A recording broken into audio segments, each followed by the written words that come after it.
عنوان الفقرة القادمة هي ستكون حلقة نقاشية بعنوان رأس المال الثقافي لريادة الأعمال.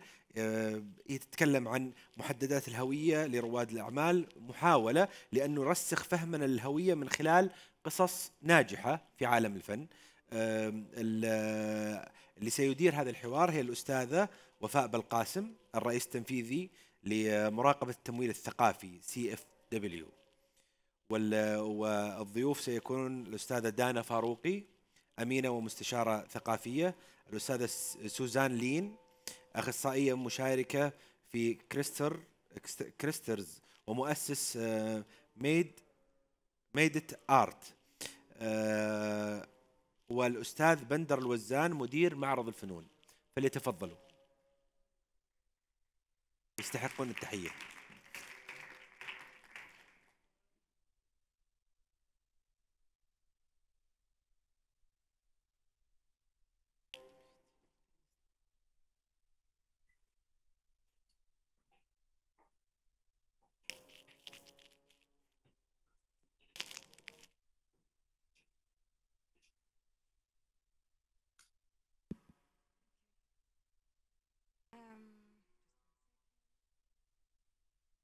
Again, thank you very much, first, the MISC Foundation for having us all here, and you for being with us today.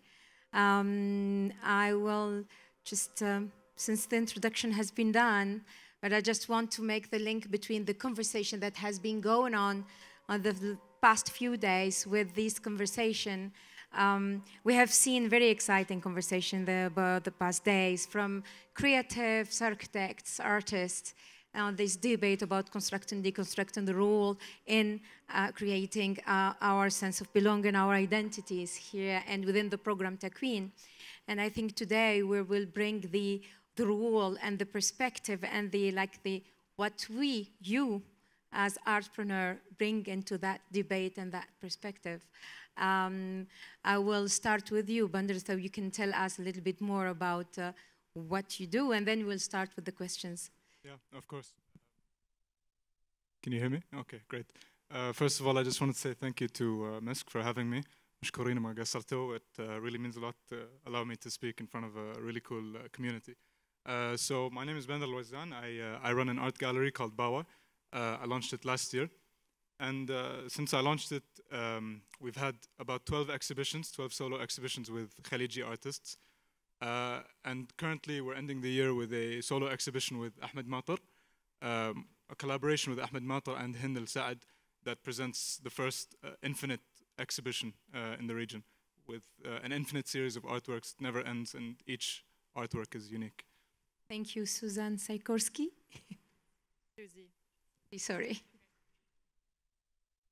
Yes, so I have two hats that I wear. The day job at Christie's, I'm a Middle Eastern art specialist at Christie's Auction House. 250-year-old company, but we've been in the region since 2006 and putting Middle Eastern art on the international map, breaking records for many artists across the Arab world. And it's been a very interesting journey to work there since 2017.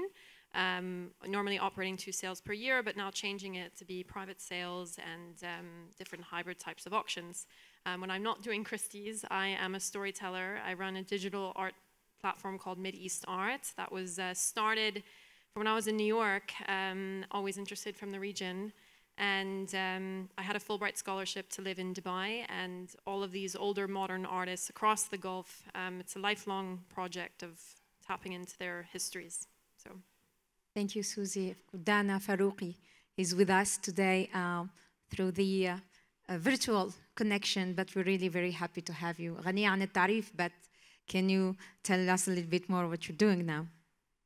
Yes, thanks so much for having me and for, I mean, the beauty of technology. I can kind of participate from very far away. I'm in New York City where I'm based, and I'm a curator and art historian and patron who has worked specializing in contemporary Middle Eastern art now for, quite a while, more than a decade. And I was involved in many different projects, the first being the Guggenheim Abu Dhabi, where I was appointed as the first curator on that project.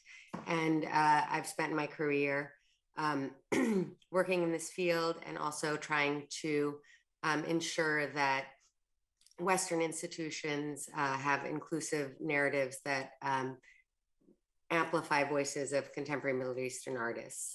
So. Thank you, Dana. Myself, I'm Wafa Belgasem. I'm Tunisian, and I'm an entrepreneur and the founder of a small enterprise called CFW, and that works mainly on matter related to sustainability and supporting cultural creative actors in the MENA region accessing resources they need to grow and sustain their work. So I want to start with you, Susie. What art means to you? What brought you, motivated you to start doing what you're doing? Well, growing up in New York, wanting to explore a region that is very differently defined, especially growing up in the early 2000s, and I wanted to embrace the culture and understand the history, and it was a lifelong, since a child. And so art from the region for me explores the culture, explores the history, and searching into, especially my focus on modern art, is understanding what it means to be a modern artist in the 20th century. And so it defines almost like an identity, intersectionality, and exploring how diverse artists from across the region have been. So it's celebrating diversity in the region. Dana? I mean, you know, for me, I kind of, art means a lot. I mean, art is ideas, art are kind of, artists are thinkers. And I've always kind of been attracted to the field of art because I believe that artists have really important things to say. And I feel like what they say can change the way we think about the world and even change the world itself. So I, you know, grew up kind of being kind of taken, shuttled back and forth to museums, you know, all the time. And my mother likes to say that though I was a very difficult child, the only time I didn't complain was when she was taking me to a museum. So I grew up kind of, you know, the child of parents who were engaged with art. And then I ended up kind of studying at university. So I have like a very classical, traditional background in the history of art. And when I was in university in particular, kind of, you know, it took it to the next level for me. And I feel like I felt like I was learning a new language. You know, I was taught how to see. And I truly believe that people are a product of what they see and what they experience. And so, you know, I think that the beauty of art is that it kind of, you know, makes us understand and appreciate and connect with people across borders and across time. Thank you, Dana. Bandar? Yeah, I think it's a tough question, obviously. Like, I feel like the moment I can definitely answer that question is the moment I lose sight of why I'm doing everything, you know. But I think at the moment, if I had to put it into words, I would just say that art it's the result of an obsession. And I think that applies to everything. It can be an obsession about, you know, photography or cooking or anything. And I think I can say that confidently because the past year working with really amazing artists, I think one thread is common between them all, and that's that they have a deep desire to create tangible things that feed that obsession. So yeah, if I had to say one thing, it's that art is the result of an obsession. Really interesting. I just we rehearsed it a little bit and then think what I loved most about your three response to these questions is that we understand when we say entrepreneurship, we usually don't think about the real inner and important motivation behind going in entrepreneurship, and you see this across specifically the cultural creative sector. We are very specific, even in the entrepreneurship. The motivation, it's not only the business, there is something much more deeper behind this. And it translates through your answers. Thank you very much. And I want to ask you, go more in this relation to launching an enterprise or being around the artist and around the creation and the value chain. And I would like to have your testimony towards how the art influenced you professionally, the way you do your profession, the way you apprehend your work. Vander, since you were... Also, like a very tough question. I think this past year for me has been really crazy. You know, since I launched. You know, one thing I can say is that it's. But before I launched, the idea was to, or the goal at least was to say, you know, how many solo exhibitions can I create in 1 year? High quality solo exhibitions, and what's possible, especially during Corona, especially online, you know, what I found was it almost acted like a crash course for me to learn about what the audience was interested in experiencing, and also what the artist was interested in creating, especially in the region. And I feel like the moment I can satisfy both is the moment I'm able to activate the community a bit. And the reason why I'm doing them one after the other, exhibitions after the others, the moment you know, when I keep activating the community, I feel like artists who have never been able to share their work before start to notice that, look, okay, now I'm seeing artists, they're sharing their work and they're making like a living off of it. So they feel comfortable to start sharing their works also. You know, when we launched portfolio submissions, we had a crazy, overwhelming response from all the artists. So, yeah, that's how I feel. And I feel overwhelmed and by the support of the community, especially towards what I've been doing. Thank you. I could say, well, my work both inside and outside Christie's is like an institution that is really showing, especially the modern, all of the top artists across the Arab world, from Egypt to Syria, Iraq. It's actually helped me understand the larger, comprehensive Middle Eastern art history. My focus was always on Khariji, modern arts, let's say 60s, 70s, but then when you look back at Egypt in late 1800s and understand comprehensively how it is, it feeds into it. So yeah, my work at Christie's is really setting a bar for, especially, I mean, contemporary there's a lot more to be done to really understand a lot of these artists that are practicing today, but for really setting a register for most of the important artists across the region. Thank you. And Dana? Yes. Yeah, I mean, I think, you know, again, my work, in my work, I just seek to kind of amplify artists' voices. And I think, you know, I really believe that what artists have to say can kind of, you know, change the world and lead to progress. And I think, you know, especially kind of given, you know, the political situation in some of the cultural capitals in the Middle East, I think that artists have important things to say and have the ability to kind of activate the community to engage and to kind of bring about change. So I think, you know, it's great art is often kind of made in the most difficult, you know, times in history, or when a country is going through kind of lots of change. And so I think, you know, amplifying these artists' voices and ensuring that people are communicating and kind of connecting with these ideas is essential to the progress of any evolved society. Thank you. It's interesting that in your three reflection and motivation, the word community, communality comes out, and it motivates us a lot of your work, and it's essential in your practice and your activity. How do you navigate this balance between creating capital through the art and the art as an art? Vander, he was trying to, you're the closest. Okay, yeah, creating capital through art. I think I'll take it from the perspective of business. I think, you know, I wanted to be an artist before I started this, the whole thing with Bawa, you know. And I ended up going into business, and I think it's a really great thing, because I think what business does is it creates pressure, it creates like limitations, especially in the creative field. I think it's really necessary. And I think, you know, and I think by applying pressure, you create interesting exhibitions, you create interesting art as well. Good, healthy stress, I mean, not too much, obviously. Like if I had to give an example, with Bawa, I know for a fact that most people enter the exhibitions on their phone, okay?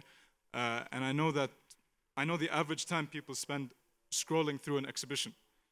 And that information creates pressure, because now I know that I can't have like a never-ending, you know, scrolling exhibition. So that puts pressure on me as a curator, and that also puts pressure on the artist as my collaborator, as a creator, to put together the most concise series of works that gets the artist's intent across in the most effective way. So that's one example of why I think business and limitations allow for interesting art. But I think on the other end, I think also the other extreme, if you have too much capital, if you have too much flexibility, I think sometimes that leads to maybe stale artworks or stale exhibitions, you know, for the most part. Sometimes, you know, many artists know how to use that to their advantage. But yeah, if I had to answer that, I would say that business, if used in the right way, can create healthy pressure, can create healthy stress, and allow for interesting things to emerge. Dana, if you can add to this and give us your opinion about, is the capital only financial capital when we talk about artpreneurship? I mean, I think of the capital as kind of as more knowledge, you know, and yes, you know, when we use these kinds of terms, you know, capital and it associates with, you know, kind of power structures and like infrastructures. But at the end of the day, you know, I think knowledge is power. And so, yes, we can kind of use this vocabulary to, you know, talk about art, but you know, essentially it continues to kind of boil back down for me as that art is really about ideas and about knowledge. And yes, it is true, you know, kind of the more knowledge you have, the more power you gain. But I really see it as kind of, you know, when an audience engages with art and engages these ideas, I think of it as kind of ideally a moment of inspiration and motivation. And so when you really connect with a work of art, you know, perhaps it sparks something within you that then motivates you, inspires you to kind of go into the world and you know, and do what you are kind of destined to do. So you know, perhaps it's naive and esoteric, but you know, I think of these kind of sublime moments, these encounters with art that, you know, have the capacity to change you and to change the world. And for my work at Christie's, a biggest success is when you have, you know, in the top end of the market of six-figure sums that are bought by people not from the region. And it's for me, it's always so interesting. Art as an investment purpose when you buy at that, and people are really looking to diversify their collections. When you get into a certain, I mean, you can even take loans against art in you know, in finance, but it's that's really where arts could be as a proper investment. And we're working now at Christie's. While we have our main sales that we've always historically done, we're now placing works in the larger international sales. So it's as a way to introduce to the international market that there are as many artists. There should be no reason. I mean, like I went to the Louvre Abu Dhabi earlier this year, saw a Paul Klee work. It was like a Jawad Salim could be right next to it. There should be no reason why in evening sales the two can't be together. And this is really a direction that the market is going, which is great as an investment as well. Thank you. And how about the other forms that the capital is created, like through the artpreneurship, through the art in general, like the social capital, the values? How do you feel about those? What are your thoughts about the cultural capital of what you're doing, the social capital, social values, psychological well-being, identity? I can answer that. I think the term capital is like a very serious term, you know. But I think it's more about just understanding that it's not, you know, especially in this field, the creative field, it's a lot about trying to understand who this artist is and explaining, you know, what they want to talk about in the best way possible. I think if it's purely monetary, then it doesn't really do so well. I think it's, if anything, it's easy to have a gallery that's purely for monetary purposes, you know, and completely ignoring what the artist's intent is. But I do think that finding a balance between both is extremely necessary, because sustaining a business consistently also allows for more effective exhibitions in the future, doing them one after the other and learning and making mistakes as much as possible, you know, in a healthy way again, is good. And I think by creating capital also, you know, like with Bawa, what I try to do is we have a video for every artist. And that's really important. And the comments we get from the videos, especially after the exhibition ends, from people are saying like they feel like this closeness to the artist, or they understand finally who this artist is. And I think that's the success of it, you know. So it's a great thing when people finally understand, or when people can clearly understand what the artist is trying to say. And I think that capital leads to a stronger community, going back to what I said in the beginning. And yeah, of course, and also being serious about why I'm doing this. I mean, of course, profit is a necessary goal, but you can't deny the fact that the main reason why this all started is to get an artist's message across. I think as Bandar was mentioning, I mean, like building intrinsic value is also as important, and it is met with, you know, obviously extrinsic value. And the issue is across, you know, the Middle East. I mean, at the moment, there's still one catalog Raisonné of Middle Eastern artists, Mahmoud Said, and there's many more monographs. But there's a lot to be done in really properly archiving and documenting the art scene. And of course, I mean, you have a catalog Raisonné or a big monograph, and this all builds value, you know, or institutional exhibitions, having works, you know, as in institutional that are acquired by museums. This all really builds value. And I think now with having the online, being able to have a studio visit digitally is also is really important, to be able to know these artists and connect them. So yeah, building intrinsic is also as important.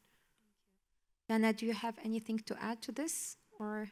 Yeah, I mean, I think, you know, just kind of following along on what my other two kind of colleagues have said, you know, I think just kind of knowing each other is what is important, you know, kind of knowing where we came from, knowing where we're going. And I think that, you know, if you think about how as children we're often taught to, for the first time, express ourselves, you know, through art making. You know, I mean, it's as basic as that. I mean, that's kind of our first form of expression. So I think that should be telling about kind of the power of art making and artworks to kind of tell our stories. And yeah, I think, you know, I think in a world that, you know, where sometimes we feel like we're kind of far away from each other, and we've definitely been torn apart, you know, through the pandemic. It's important to kind of, you know, be able to retain these connections with you know, people across the world, and to kind of hear other people's stories and connect with them, you know, that way. Thank you. Susie, I want you to have your opinion on, now we're talking, as Dana mentioned it, that contributes to help whether us or the community we work with, knowing where we come from and where we're going. And this is the whole discussion and this whole process. How would you describe your role in this process of construction, deconstruction, questioning, as from an entrepreneur point of view? Where do you contribute? How do you contribute in that process? And how, let's say, not important, but I'm saying like how useful the added value of you doing as a gallerist, or Susie as an advisor, how we position in that conversation. I think it's breaking.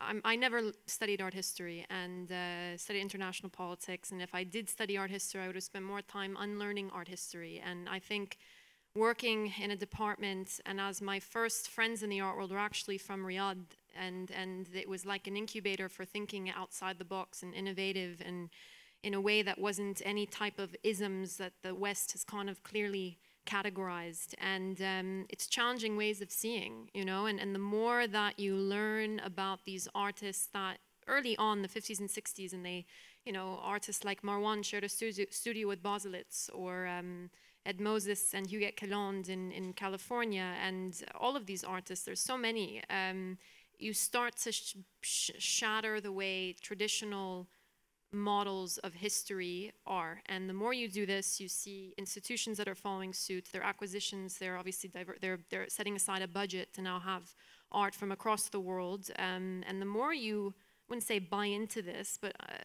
train the eye to look at it differently, you'll start visiting exhibitions differently, or start probably to have collections that just speak differently, and have artists that speak together. I mean, in my personal platform, Mideast Art, I do a lot of doing East-West posts, and it's a very easy, simple post of putting a Western artist and Eastern artist together, and they sit at the same table conceptually, and it's exciting to see, and I get good feedback from it, because it's really shattering what we would think of the gatekeepers of how, let's say, post-war contemporary initially, you know, and now it's diversification is so important. So it's yeah, challenging ways of seeing. If you're talking about the role of the gallerist, I think the role of the gallerist is, you know, as important as the role of, or at least the role of the gallery is as important as the role of the auction house, or, you know, working with Susie actually as an intern at Christie's, like understanding how important an auction house is in the whole ecosystem. Galleries, art fairs, every sort of entity has a role to play. But what I find so interesting, especially being in Kuwait and the lack of infrastructure that is there, and is that a lot of pressure is being put on you now to sort of cover all of these responsibilities, which I don't mind. I really like that, you know. But I'd love to see more galleries pop up. I'd love to see more, you know, auction houses or residencies pop up more in Kuwait, you know, specifically Kuwait. I think everywhere else is doing pretty well. Yeah, so I think as for the role of the gallerist, I think one of the most important things is to understand who the artist is, and you know, after every exhibition I've done, they become like a friend, almost like a really close friend, and you kind of learn who these people are and what they're aiming to do, and following them on their path is like the coolest thing ever, you know, like seeing them go from gallery to gallery, or getting new representation. It's always fun to see, and just being sort of, I wouldn't say I'm at the point where I could be a mentor just yet, you know, but I think being there for the artists and understanding what they want and being able to have enough capital to satisfy what they want to create is the goal, is the final goal. So it's a necessary role the gallerist has. Thank you. Dana.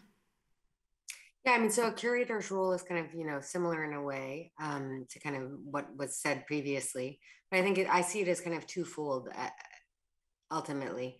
I mean, one is in, you know, to kind of provide a narrative and to kind of provide context for an audience. So, you know, you create an exhibition and you know, attempt to kind of shape this story that better tells the intentions of the artist, or kind of the story that you're trying to tell. And the other kind of really important role a curator plays is to also, you know, similar to a gallerist, is to help artists flesh out their ideas, and to, you know, kind of also, you know, guide them in terms of, you know, finding out and figuring out what artists really want to have to say, and how it's best to say that. So, for example, if you're kind of, you know, working with an artist on an exhibition and you're commissioning a new work, you know, there's like a very much similar to what kind of Bandar was explaining, a collaborative role between curator and artist to kind of, you know, best produce a new work of art that kind of really helps communicate the artist's intention and ideas. So I mean, but I think of like a curator and kind of nonprofit institutions as being really, you know, essential to this cultural infrastructure that we're talking about. And yes, you know, everyone plays a significant and essential role. You know, whether it's kind of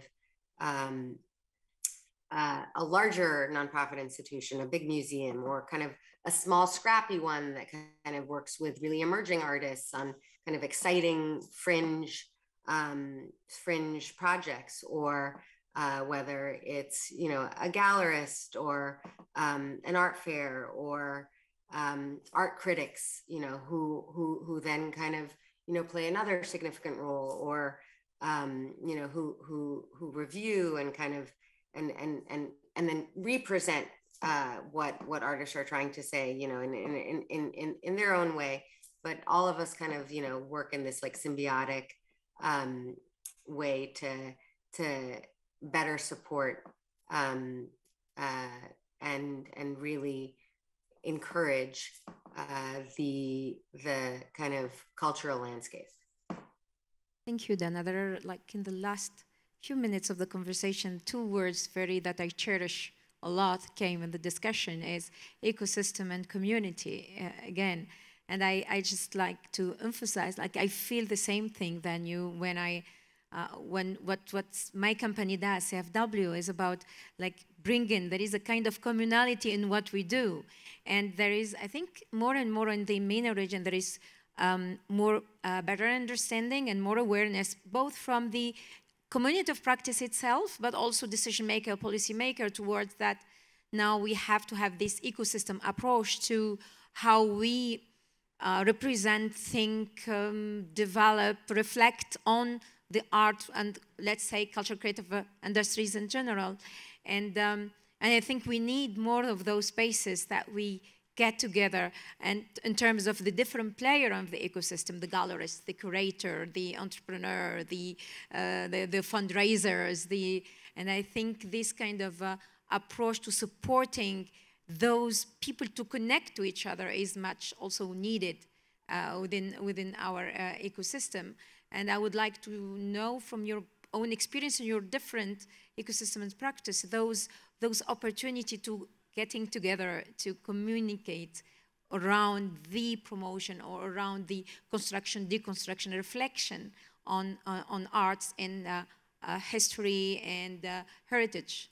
As an example, during the quarantine, I was in Dubai, losing my mind for a few months, and my network is artists, and I get my energy by being in artist studios. And because of the COVID and quarantine and everything, I wasn't able to. And it was just by a survival mode. I started asking artists, "Can you share images of your studio? And what are you doing? You know, what's puzzling you? What are you cracking at? Are you inspired? Are you not?" And it turned into this artist in quarantine series that I actually curated digitally, posts that turned into like almost 170 artists all across the region, and tapped into their studio spaces from Ramallah to Tunis to Riyadh, everywhere. And it was a really beautiful feeling to know that this is my network, but at the same time understanding that it helped artists connect that they didn't know about these other artists. And it was a really special watershed moment in my practice, if you will. And I recorded, I had a video I recorded and sent to the artists, and just kind of created this very organic community, and curated in different episodes on my stories. So that was something in terms of community. Yeah, I could say from what I've seen the past year, I think one thing that sets us Khalij apart from the rest of the world, I think we have one of the strongest communities, you know, and I'm talking from like really little experience, you know, from being in university, seeing the art scene in New York and Boston and London. One thing that sets us apart really is the fact that everyone is so encouraging and supportive of one another here. So I think if you're an artist, you know, don't be worried about sharing your work, put your work out there, and you're gonna get a really good response. But I think it's also about understanding that, you know, having the confidence to put your work out there, but also accepting criticism as well. I think it's one of the most important qualities to have as an artist, is to accept criticism. But going back to the idea of community, I think one thing we have is word of mouth. It spreads like crazy, you know. as long as you're making sure you're doing the right thing at a high quality, then people are going to notice eventually. So I think we're lucky to have that, and I think more people should use that to their advantage, but not abuse that thing that we have. Dana, an experience to share? Yeah, I mean, I just got back from Art Basel actually in Miami, and so that's kind of like a big meeting point for the global art world.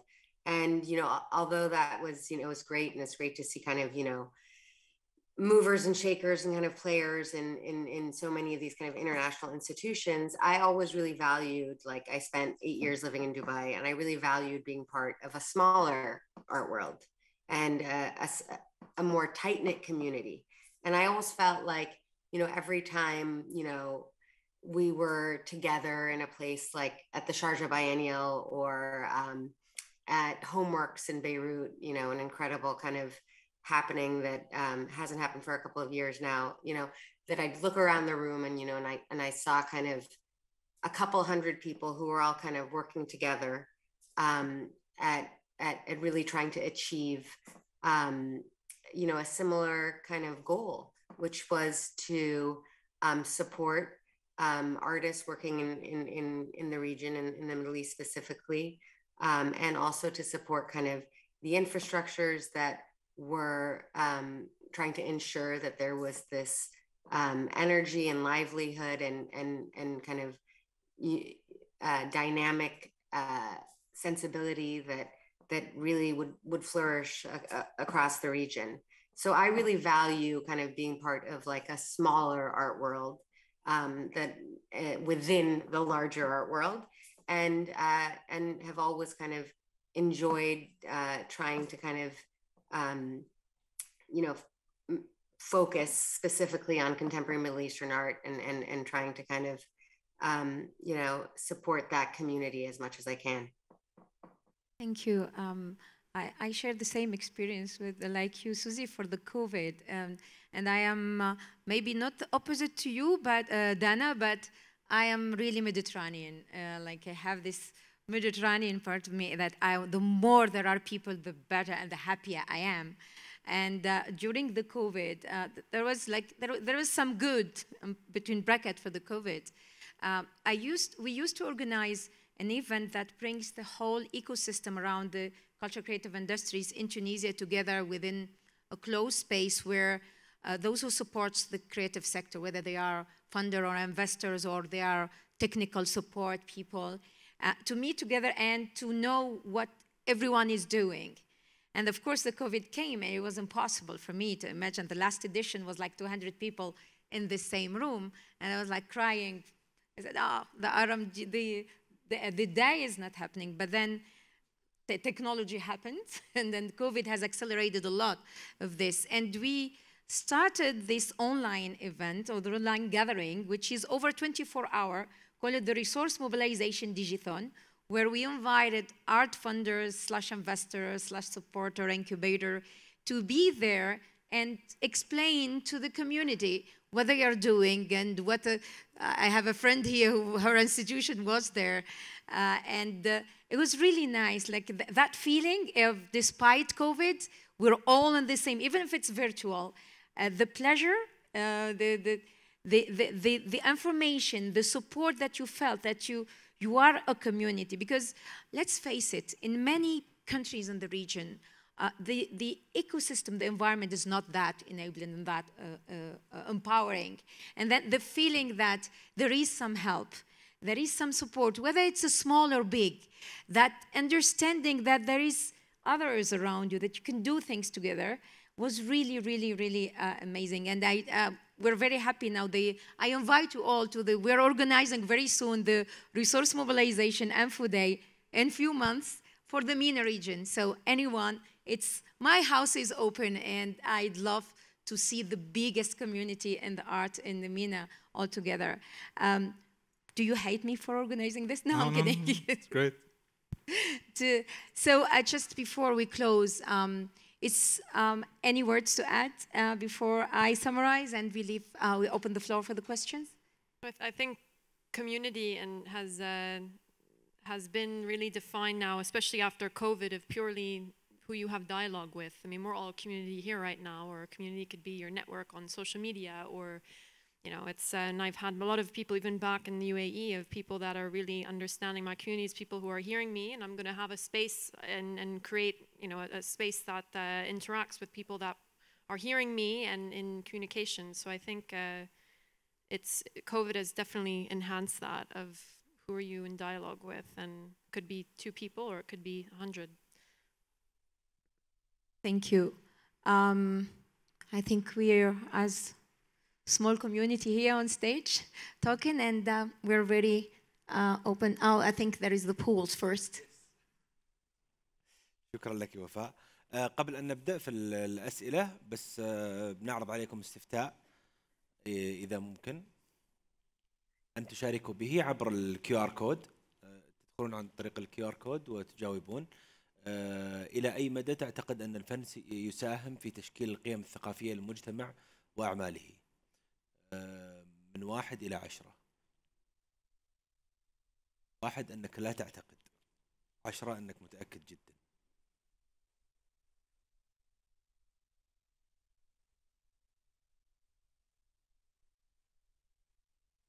يعطيكم العافية على المشاركة.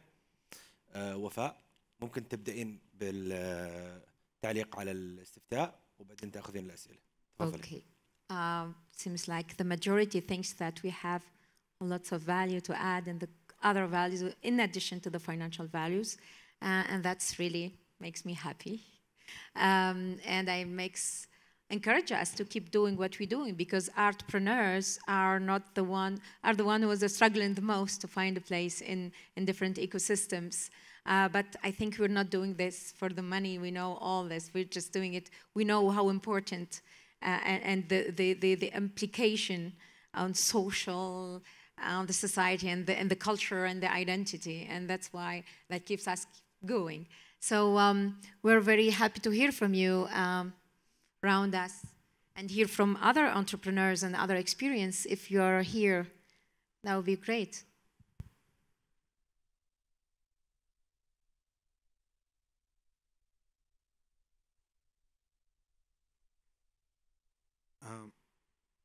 Hello, thank you very much for these talks. My question, I think it's the first time I'm in the Middle East, so of course I'm learning, but also the fact that I'm here is also because it's an exchange, and that's why I want to ask. I come from a place where most of the art history is made by independent spaces, and my question would be if this is something you are looking forward here, mostly because 2 things that 2 of the speakers said that I would like to comment is one of this.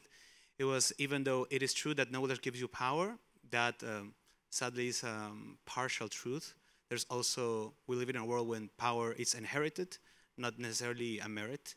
And in this sense also, something that I think it was very important that you added, it was that criticism is important, but not only the artworks that artists make, but also how the art market produces value and what makes it priority and what it doesn't make a priority.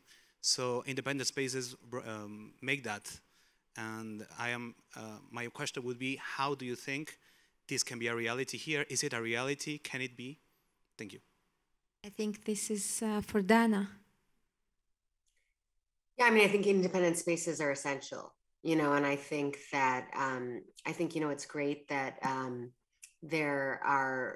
that kind of governments are taking, you know, notice of kind of the need to support the kind of, you know, cultural landscape and cultural community, and you know, are working hard to kind of build creative audiences. But I think independent spaces are totally essential. I'm on the board of an organization based in New York called Creative Time, which is a small organization that seeks to essentially, it has like a very simple mission, which is to make artists' dreams a reality. And specifically, it seeks to kind of activate underutilized spaces in New York City and essentially connect spaces with artists projects, and you know, we've presented through this organization really important exhibitions that have had everlasting influence and kind of, you know, and specifically are very much now focused on artists and activists and artists as agents for social change. And I think for sure, I think the landscape in the Middle East really will benefit from kind of the emergence of more independent art spaces. And, you know, if you look to places like Lebanon, Beirut, for example, has a number of organizations kind of that have had significant impact through their work. I mentioned before kind of Ashkal Alwan, for example, and I think, you know, in kind of conjunction with this progress, we'll need to rely on kind of people establishing these independent organizations. And I think you're right. I mean, you know, we can't kind of deny that knowledge is not only kind of like acquired, but also inherited. But, you know, I think for sure will only like evolve, you know, the entire kind of cultural community through the presence of independent voices and kind of activists. So yeah, I mean, I'm totally in agreement with what you've said. Thank you, Dana. Any other comments, questions? I think I also want to add two important actors, even that validates and provide, you know, the value for art that we offer in the auctions are the artists' estates and foundations and scholars.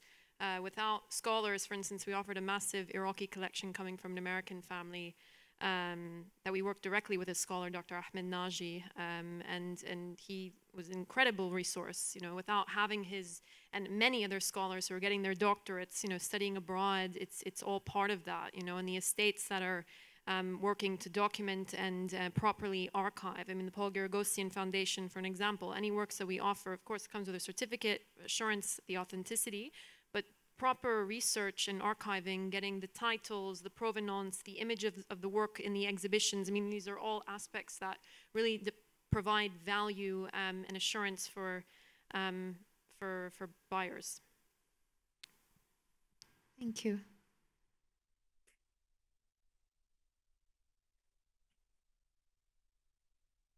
I think we're done. طيب. Thank you.